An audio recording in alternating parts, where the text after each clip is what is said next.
done that. But the fight is not over. It's not over. I would also bet money that everybody in this room is a giver. And I think it was maybe Delegate Jennifer Carroll Foy who said at an LWCC meeting that we need to step out of our traditional roles as women, as givers, and become takers. Yeah, takers of seats on boards of supervisors and school boards, takers of seats in the Virginia House and Senate, takers of seats in the U.S. Congress, and takers of a seat in the Oval Office.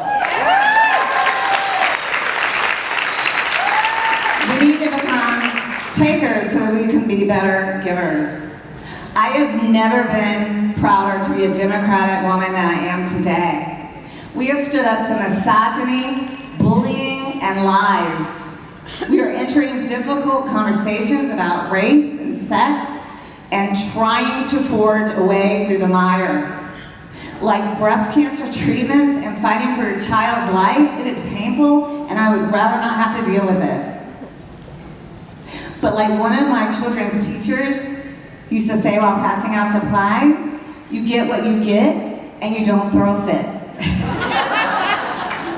We have all been handed the crappy orange crayon. All right? Yeah. But we have not thrown a fit. We have thrown rallies and run for office. We have organized grassroots groups and run campaigns. Woo! Yeah. Thank you. We have won congressional seats from brats. We have turned counties blue, and we have put an historic number of women in the Virginia and U.S. House.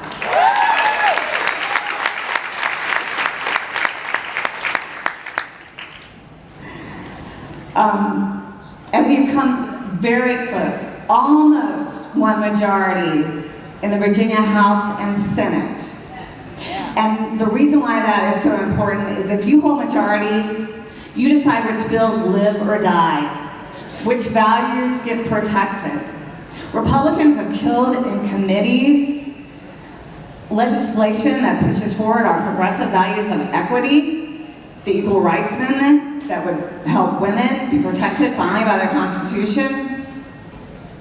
They're waging war on LGBTQ groups, minorities, immigrants, and the environment. People wonder why there are so many autoimmune diseases today. It's because we have dumped hundreds of man-made chemicals into our bodies through our land, water, and air. Microplastics rain down in even remote areas of the planet, and yet we still have lawmakers who choose to deny climate change and pursue money over health and environment. Health and environment are connected. We are all connected. A corporation dumps chemicals upstream, and we are all affected downstream. A woman stands up for equal rights halfway across the world, and it stiffens our resolve in Virginia to be braver.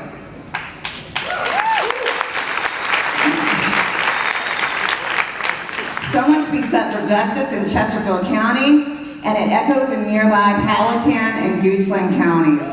We are coming for your seats next, next, next. We have to stand together. We are in a crisis. We are in an environmental crisis. We are in a gun violence crisis. We are in a mental health crisis. We are in a moral crisis. The party who claims to have a moral right continues to twist the truth and lie and subjugate women until a dystopian novel like The Handmaid's Tale didn't seem too far-fetched under his eye. So we have to continue to survive the struggle and the fight because the consequences are too great. The consequences of ignoring it or pretending like it's someone else's problem like I used to believe, the consequences are too great. So, I know I got like 3 more sentences. But I'm going blank this time. So speak up. Be proud to be the party that does speak up, that strives for the truth, and to have representation that reflects our diverse population and communities.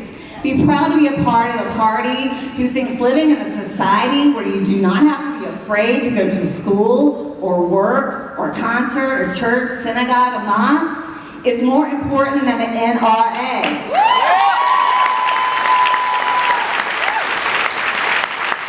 Be proud to be a part of the party that thinks it's high time the other half of the population be acknowledged and protected under their own constitution. So fight, and fight fiercely, because we don't have to just survive. We can stand together and thrive. Thank you.